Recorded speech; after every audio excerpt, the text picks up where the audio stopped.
Question number 281. The parents of a child with acute streptococcal glomerulonephritis ask a nurse why their child is being weighed every morning. What is the nurse's best response? Option first, it is best way to measure your child's fluid balance.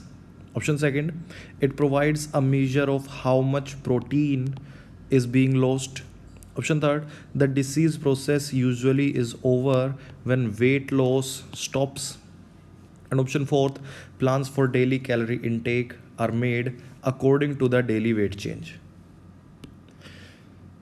तो एक बच्चे को acute post streptococcal glomerulonephritis की condition है. उसके parents nurse से पूछते हैं कि बच्चे का डेली मॉर्निंग में वज़न क्यों किया जा रहा है. So the correct answer will be option first. Glomerulonephritis की कंडीशन में बच्चे का वजन किया जाता है उसका डेली फ्लूइड बैलेंस चेक करने के लिए. डेली वेट मेजर करते हैं, वेट चेंजेस देखेंगे, बच्चे का फ्लूइड बैलेंस पता चल जाएगा, कितना फ्लूइड लॉस हो रहा है, कितना फ्लूइड गेन हो रहा है. मसल और फैट लॉस और मसल और फैट गेन की वजह से कभी भी वेट चेंज नहीं होगा. तो जो बच्चे का वेट का डिफरेंस अगर देखने को मिल रहा है वो बच्चे की फ्लूइड बैलेंस में इम्बैलेंस से देखने को मिल रहा है. Correct answer will be option first. Moving on to the next question 282. A 7-year-old child is admitted for a diagnostic workup and is transferred from the emergency department to the pediatric unit. The nurse reviews the admission note and physical assessment. The nurse obtains the child's vital signs and talk with the parents. The parents ask the nurse why their child has severe headaches. What explanation should the nurse give for the cause of headaches? कि एक 7 साल का बच्चा है जो admitted हुआ diagnostic workup के लिए ट्रांसफ़र किया गया इमरजेंसी डिपार्टमेंट से पीडियाट्रिक डिपार्टमेंट में. नर्स ने एडमिशन नोट रिव्यू किया, फिजिकल असेसमेंट किया, बच्चे के वाइटल्स लिए और उसके पेरेंट्स से बात की. पेरेंट्स अब नर्स से पूछ रहे हैं कि बच्चे को सीवियर हेडेक क्यों है. तो नर्स क्या एक्सप्लेनेशन देती है सीवियर हेडेक के कोज का. यहाँ पर असेसमेंट डिटेल दी गई है, history and physical assessment, vital science दिए गए हैं बच्चे के. ऑप्शन फर्स्ट दिया है रैपिड रेस्पिरेशन की वजह से सीवियर हेडेक होगा. ऑप्शन सेकंड दिया है एलिवेटेड ब्लड प्रेशर से. Third anaemia associated with haematuria. And option fourth auto immune response from acute streptococcal glomerulonephritis. So the correct answer will be option second. Elevated blood pressure की वजह से बच्चे में severe headaches देखने को मिल रहे हैं. एलिवेटेड ब्लड प्रेशर, हाइपरटेंशन की वजह से हाइपरटेंसिव एन्सेफेलोपैथी देखने को मिल सकती है जिसका हमारा अर्ली साइन होता है सीवियर हेडेक. रैपिड रेस्पिरेशन से सीवियर हेडेक नहीं होता है, एनीमिया से एसोसिएटेड नहीं होता है सीवियर हेडेक, ना ही ऑटो इम्यून रेस्पॉन्स से सीवियर हेडेक देखने को मिलता है. तो correct answer will be option second. Moving on to the next question 283. A 7-year-old child has recently been diagnosed with juvenile idiopathic arthritis. The parents are concerned about the lifelong effects of the disorder and are investigating other therapies to use with medications. What referral should the nurse recommend? एक 7 साल का बच्चा है जिसको juvenile idiopathic arthritis की condition है, inflammation of joints without any cause. Parents concern है बच्चे के लाइफ लॉन्ग इफेक्ट्स को लेकर. तो मेडिकेशंस के साथ साथ और क्या क्या थेरेपीज नर्स रिकमेंड करेगी पेरेंट्स को.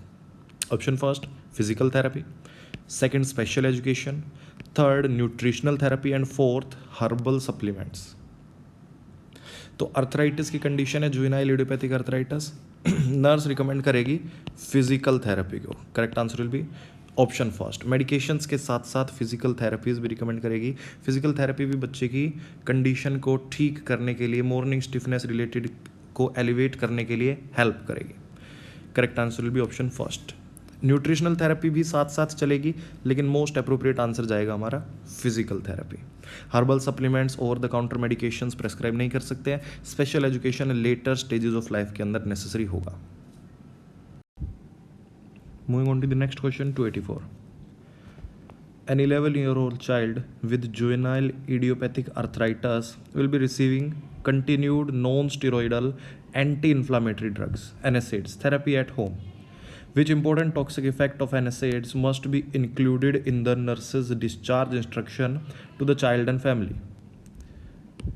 11 साल का बच्चा है जिसको जुवेनाइल इडियोपैथिक अर्थराइटिस की कंडीशन है, बच्चे में NSAID थेरेपी चल रही है घर पर, तो क्या इंपॉर्टेंट टॉक्सिक इफेक्ट NSAIDs के इंक्लूड करेगी नर्स डिस्चार्ज इंस्ट्रक्शन में बच्चे और फैमिली के लिए?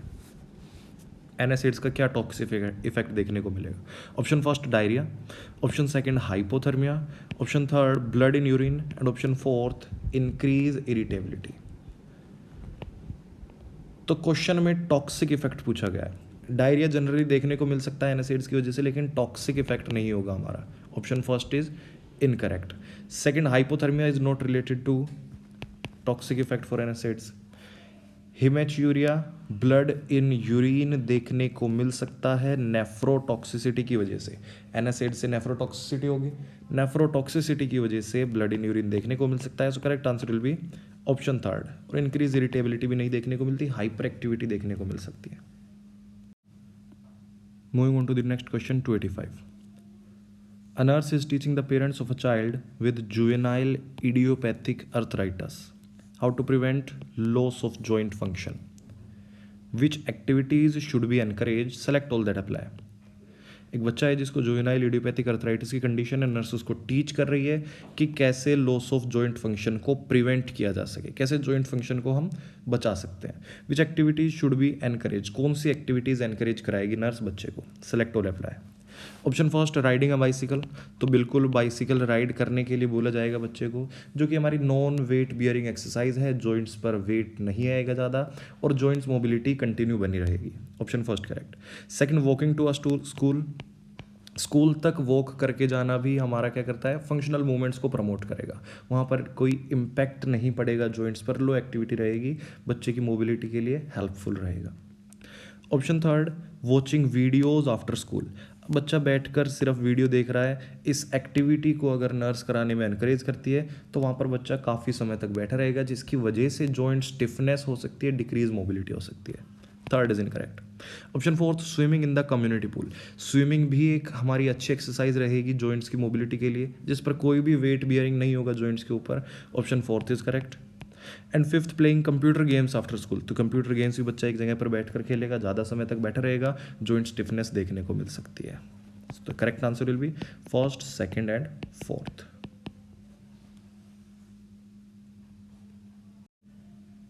Moving on to the next question 286।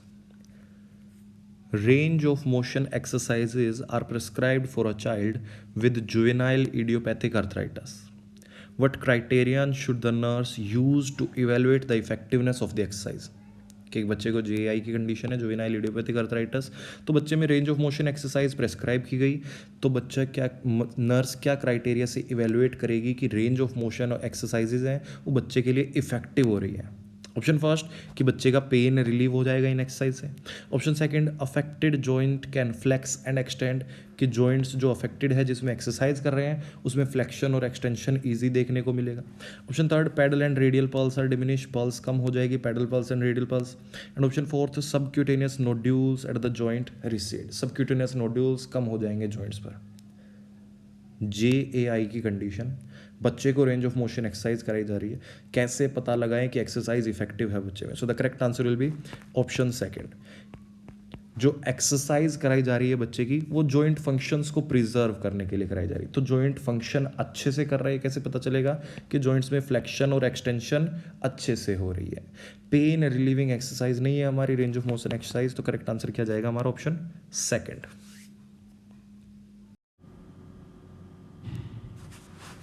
Moving on to the next question 287.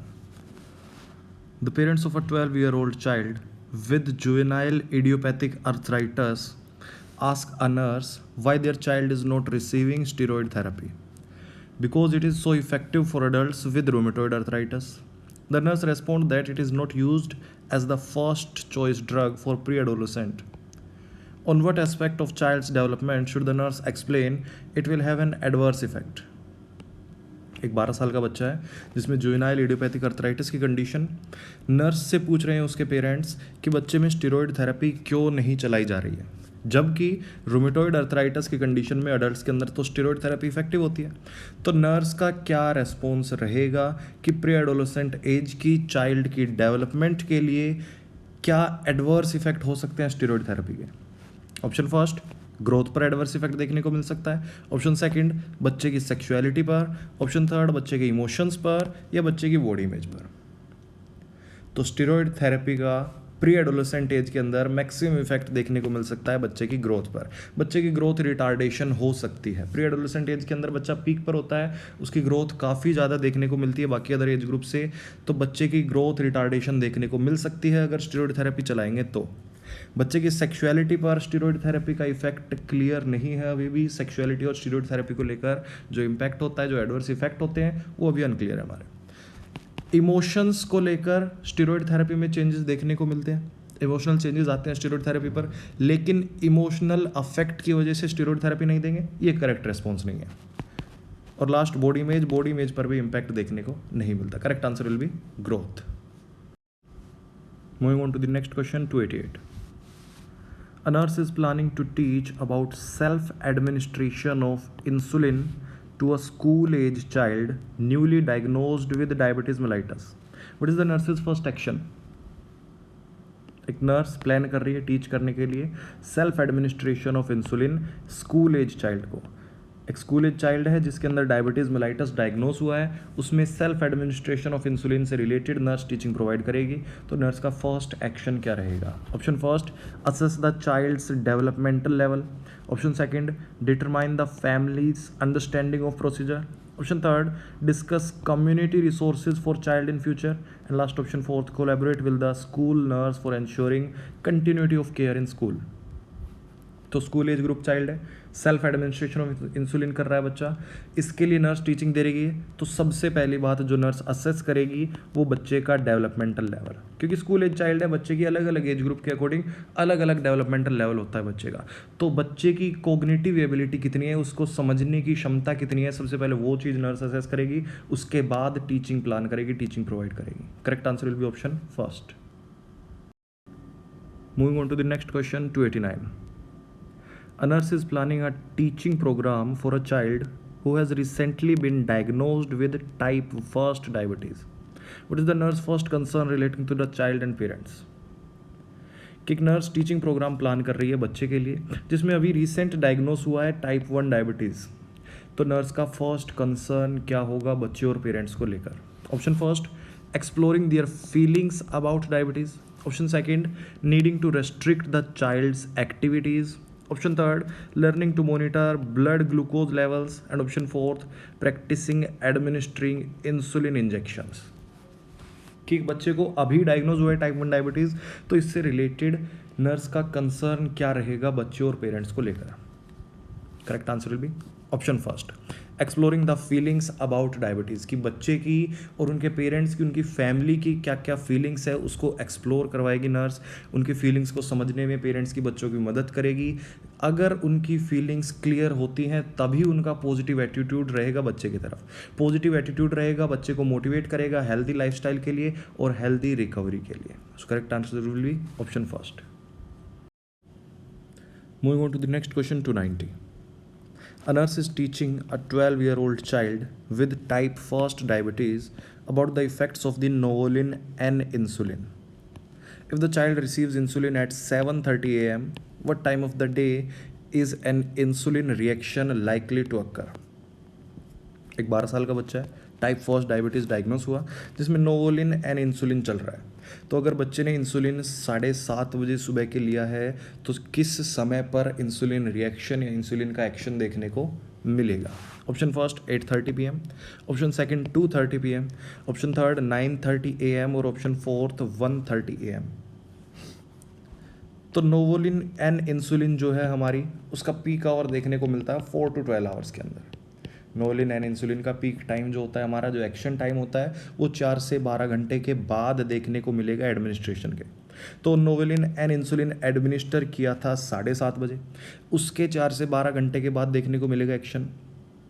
तो ऑप्शन फर्स्ट में दिया है 8:30, तो 8:30 तो विद इन 1 आवर हो गया, एक्शन नहीं देखने को मिलेगा।